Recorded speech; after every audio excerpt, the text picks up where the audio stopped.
falando um pouquinho específico da tabela, né? Uma das coisas que tá mais me chamando a atenção é como o Kit Piracicaba e Primavera dispararam, né?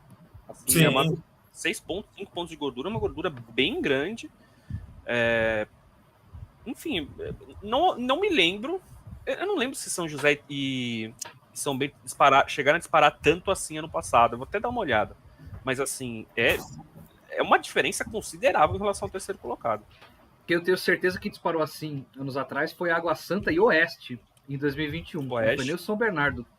Porque o São Bernardo classificou na última rodada com gol no último minuto. Mas o Oeste e o Água Santa, eles se classificaram assim, se não me engano, bem à frente do terceiro colocado. E eu acho que a gente já pode falar virtuais classificados. Assim, não. Assim. A combinação que tira ou 15 ou Ferroviário do mata-mata é muito difícil, muito improvável. E esquece. 6 vagas restantes. E ano passado tava mais ou menos assim, só que tinha alguém no meio, né? O São José tinha 23 pontos na nona rodada, o São Bento 20, a Ferroviária 17, o Oeste 15, e aí Velo Clube, 15 de Piracicaba, enfim. Tinha uma certa diferença, mas tinha a Ferroviária ali no meio também. Esse ano não, né? Esse ano mas o que a gente pode atestar, então, 15... é que não é que o 15 e o Primavera estão só eles disparados. É que o resto do campeonato não acompanha o nível de pontos do ano passado, ou dos anos anteriores. Exatamente. Sabe, tanto que assim, que campeonato no mundo a diferença do terceiro colocado pro 12º depois de 9 jogos é 3 pontos?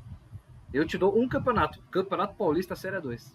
Você acompanha o Escanteio SP, agora tem uma grande novidade aqui no YouTube.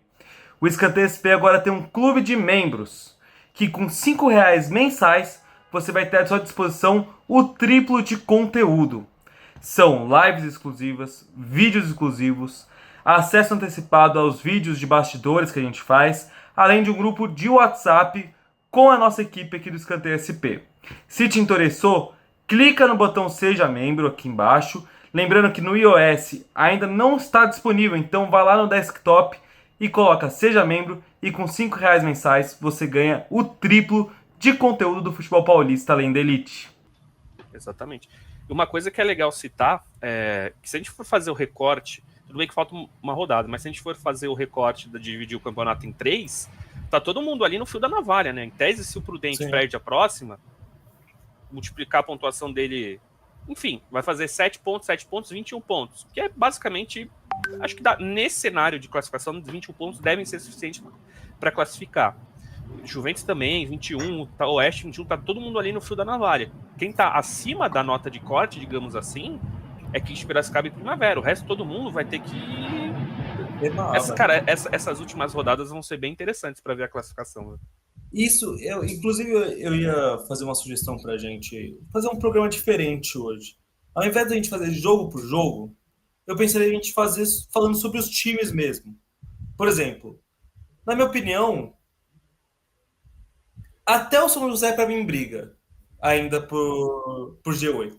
Mas, por exemplo, a Briosa para mim não briga mais por G8. Eu também acho que não. Que briga. E o São José, para mim, depende muito da próxima rodada. Mas, então, eu acho muito legal de Série 2 que é isso. Para mim, do terceiro ao 13º, eu não consigo cravar nenhum desses times no G8. Também não. Acho que uma coisa que eu acho que começa a contar e vale bastante para esse momento do campeonato é quem está em viés de alta. Por exemplo, o Prudente ele está em viés de alta. O Oeste está em viés de baixo, né? Já são 4 jogos sem vitória, se eu não me engano, né? Alguns outros vêm tropeçando e tal. Acho que o Taubaté é um time que vem sem ter um viés de alta ou viés de baixo ali. A Ferroviária, por exemplo, viés de baixo pela fragilidade da defesa. Enfim, eu acho que essas coisas, essa altura do campeonato é um pouco interessante. Por exemplo, o Santo André. O Santo André está em viés de alta. Vem fazendo bons jogos, vem conquistando pontos. Então eu acho que isso é uma coisa interessante pra gente olhar nessa reta final, assim. Mas tudo pode mudar, né? Tudo pode mudar, a gente nunca sabe. Nicola, enquanto a tabela tá na tela, eu posso colocar mais comentários só pra gente poder fazer um carinho no chat? Pode, claro. Lembrando que se fazer um carinho no chat. Se você é membro do nosso YouTube, a gente também consegue ter mais espaço para colocar o seu comentário na tela.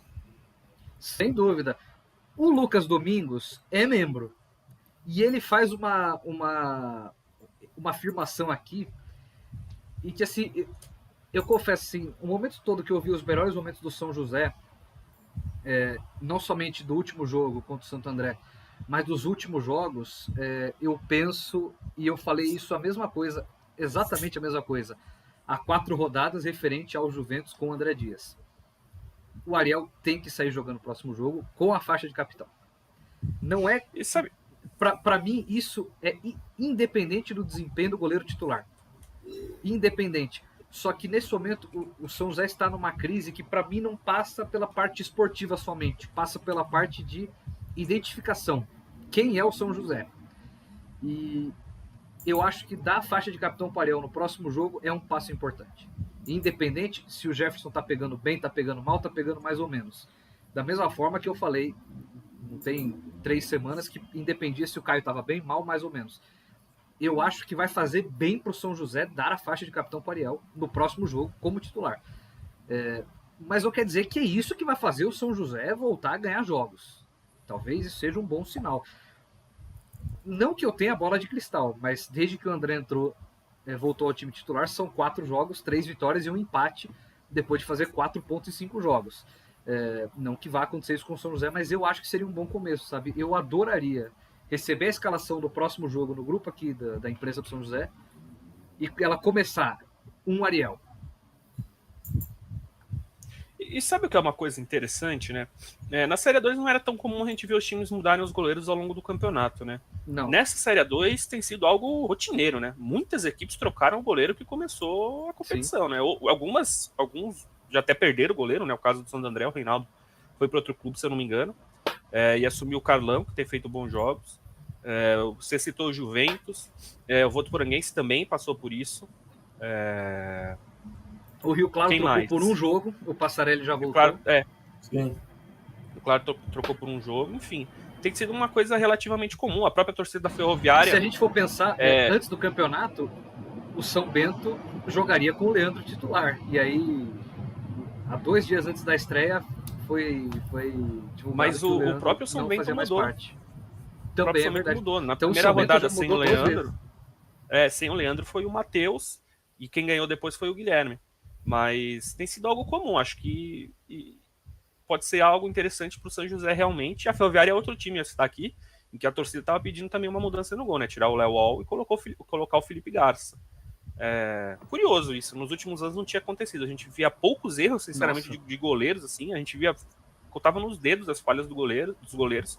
Esse ano a gente tem tido mais falhas e alguns times têm decidido trocar realmente a meta. Tanto que, assim, nos últimos anos, na maioria das seleções que a gente faz, o nosso troféu do TSP, a gente tem uma dificuldade tremenda para escolher goleiro, a não ser que ele resolva o mata-mata. Mas a gente geralmente chega nas quartas de final sem saber quem é o goleiro do campeonato, porque muitos estão tendo um campeonato excepcional. Esse ano, eu não tenho ideia de quem está na pole position de melhor goleiro do campeonato. Eu não tenho ideia. Porque... Cara, tá difícil mesmo. Sabe, não tem eu diria... fazendo um campeonato excepcional. Tem alguns goleiros fazendo bons campeonatos, alguns fazendo maus campeonatos. E, por exemplo, como é que a gente avalia um goleiro por 4 jogos? Como é que a gente avalia um goleiro por 3 jogos? Esse ano, provavelmente, o melhor goleiro do mata-mata vai ser o melhor goleiro do campeonato, independente do que acontecer na primeira fase. Mas não é algo muito comum do nosso lado. E, às vezes, esse balanço é invertido. Tantas posições que anos anteriores a gente penou para escolher um jogador, esse ano, por exemplo, lateral esquerdo, nós temos pelo menos uns 3 aí, 4 que estão numa boa corrida. Então, legal ver como goleiro realmente, goleiro é interessante realmente, porque de fato não tem ninguém fazendo um campeonato que você fale, cara, um campeonato desse cara é excepcional, absurdo, é o melhor jogador do time. Não tem. Em outras temporadas a gente tinha esse jogador.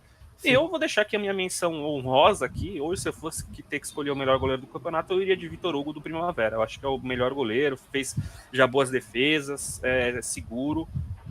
Eu diria que é um dos destaques. Mas ele mesmo já teve algumas... Não me lembro de cabeça uma falha só, mas... Enfim, nem ele teve um campeonato perfeito, assim. Mas para mim é o grande destaque da posição até agora. Isso mostra que não tem uma unanimidade com o goleiro, que a gente só repetiu uma vez o goleiro. nas seleções da rodada. E isso, lembrando que a seleção da rodada não é o parâmetro para a gente colocar a seleção, mas é uma ideia. O Kleber, eu acho que o Kleber foi 2 vezes, o goleiro do Oeste. Isso, foi 2 vezes. 2 rodadas consecutivas. Terceira... foi na segunda e quarta rodada. Foram as únicas 2 vezes que a gente teve o mesmo goleiro na seleção da rodada. Isso já mostra como... Muito obrigado, Nicolinha. E, por exemplo, o Vitor Hugo, eu acho que ele não foi em nenhuma rodada, mas ele tá catando muita bola. Ah, não, ele foi em uma rodada. É a consistência. Tem, assim, não adianta, por exemplo, a gente pode chegar no fim do campeonato com um atacante tendo entrado na seleção da rodada 6 vezes e ele não está na seleção, porque nos outros 9 jogos que ele jogou, ele não fez gol, não fez nada, ele foi o pior em campo. É um recorte daquele dia, daquelas 2 horas de futebol.